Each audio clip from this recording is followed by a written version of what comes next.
নমস্কার বন্ধুরা, IND news Bangla চ্যানেলে আপনাদের আবার স্বাগত।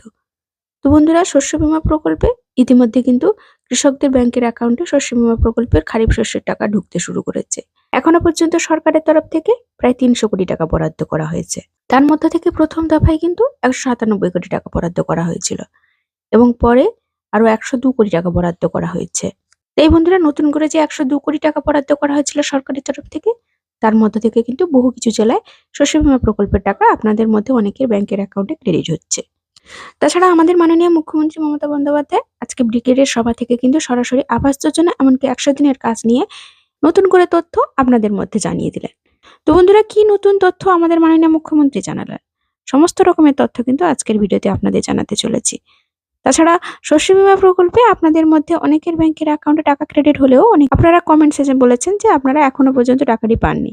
তো আপনারা কবে পেতে চলেছেন, সমস্ত রকমের তথ্য কিন্তু আজকের ভিডিওতে আপনাদের জানাতে চলেছি। তাই আশা করছি আজকের এই ভিডিওটি আপনাদের উপকারে নিশ্চয়ই আসবে, তাই ভিডিওটির সাথে থাকুন। আর যদি ভিডিওটি ভালো লাগে অবশ্যই কিন্তু একটি ছোট্ট লাইক দিয়ে চ্যানেলটিকে সাবস্ক্রাইব করে নিতে ভুলবেন না। আর যারা আমার চ্যানেলটিকে আগে থেকেই সাবস্ক্রাইব করে রেখেছেন তাদের জন্য অসংখ্য ধন্যবাদ। তো বন্ধুরা, খারিফ মরশুমের জন্য যে 197 কোটি টাকা প্রথমে বরাদ্দ করা হয়েছিল, তার মধ্যে থেকে কিন্তু 5টি জেলায় কিন্তু এই টাকা দেওয়া হয়েছে: পুরুলিয়া, বাঁকুড়া, পশ্চিম বর্ধমান, মুর্শিদাবাদ এবং বীরভূম। আবার এর মধ্যে থেকে কিন্তু সবচেয়ে বেশি টাকা দেওয়া হয়েছে পুরুলিয়া এবং বাঁকুড়া জেলার কৃষকদের। তবে জানা যাচ্ছে সরকারি হিসাবে যেহেতু ক্ষতির পরিমাণ হয়তো কম হতে পারে, ওই জন্য কিন্তু অন্যান্য জেলাগুলিতে কিন্তু এই দুটি জেলার থেকে কম পরিমাণে টাকা দেওয়া হয়েছিল কৃষকদের। তবে এই দ্বিতীয় দফায় যে 102 কোটি টাকা বরাদ্দ করা হয়েছে, এর মধ্যে থেকে মূলত 2-3টি জেলায় সবে দেওয়া শুরু হয়েছে। এখনো কিন্তু সব জেলায় কৃষকদের অ্যাকাউন্টে এখনো পর্যন্ত দেওয়া শুরু হয়নি। তবে সরকারি আপডেট থেকে জানা যাচ্ছে যে বাকি জেলায় বলতে দক্ষিণবঙ্গের জেলাগুলিকে কিন্তু এবারে শস্য বীমা প্রকল্পের টাকা আগে দেওয়া হবে। তো চলুন বন্ধুরা, এবারে দেখে নেওয়া যাক যে আমাদের মাননীয় মুখ্যমন্ত্রী মমতা বন্দ্যোপাধ্যায় ব্রিগেডের জনসভা থেকে কি জানালেন আপনাদের। প্রথমেই বলবো শুভরাত্রি সবাইকে। শিবরাত্রি সামনে, দোল পূর্ণিমা আছে, তার শুভেচ্ছা জানাই। রোজার মাস শুরু হচ্ছে, সবাইকে আগাম রমজান মোবারক। আমি বারবার এক কথা বলবো না, আমার প্রথম কথা, গতকাল ইলেকশন কমিশনার একজন পদত্যাগ করেছেন। সংবাদপত্রে দেখলাম বাংলার ওপরে যথাচ্ছর সন্ত্রাস। 4 বছরে গ্যাসের দাম বেড়েছে কত? 1000 টাকার গ্যাসে ফুটছে বিনা পয়সার চাল। বাবা নন্দলাল, নির্বাচন আসলে 100 টাকা কমবে, আর নির্বাচন চলে গেলে 1000 টাকা বাড়বে। মনে রাখবেন, 100 দিনের কাজ সংবিধানের গ্যারেন্টি।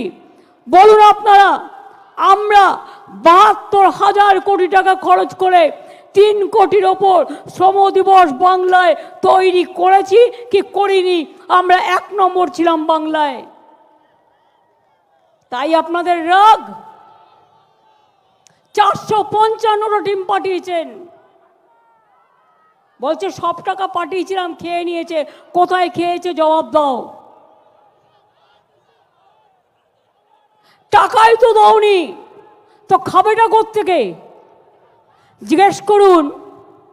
21, 22, 23, 24 বর্ষে কোনো টাকা দিয়েছেন 100 দিনের কাজে যে খাবে? মিথ্যে কথা বললেই হলো। 59 লক্ষ লোককে 21 লাখ নয়। প্রথমে ভেবেছিলাম ওটা 21 লাখ, তারপরে ফিল্ডে সার্ভে করতে গিয়ে অভিষেকরা দেখলো এটা হয়ে গেছে 59 লাখ। 59 লাখ লোককে 100 দিনের কাজের টাকা আমাদের সরকার দিয়েছে। আপনি দেননি, আপনারা দেননি। না দিয়েই বলছেন খেয়ে ফেলেছে। বলছে आवास योजना के लिए हम लोग 43,000 करोड़ दिया है, लेकिन आपको घर नहीं दिया, ये लोग खा लिया। আমি বলি, মোদি বাবু কথা বলছেন, কিছু অফিসারের কথাই ঠিক আছে, তথ্যটা যাচাই করে নিন ভালো করে। আমরা বাংলায় 43,000 কোটি টাকা যেটা খরচা করেছিলাম, 2 বছর আগেকার কথা বলছি আমি, তাতেও আপনারা দিয়েছিলেন 29,000 কোটি টাকা, আমরা দিয়েছিলাম 20,000 কোটি টাকা। জায়গাও আমরা দিয়েছিলাম, 43,000 বাড়ি আমরা তৈরি করে দিয়েছিলাম। তারপর 2 বছর ধরে বাড়ির টাকা আপনারা 1 পয়সাও দেননি। 11 লক্ষ মানুষকে দেবেন বলে স্কুটিনি করার পরেও দেয়নি। আমি ব্রিগেড থেকে বলে যাচ্ছি, যদি 1 মের মধ্যে না দেয় 11 লক্ষ লোকের বাড়ি আমরা তৈরি করে দেবো আমাদের সরকার থেকে গরিব মানুষের জন্য।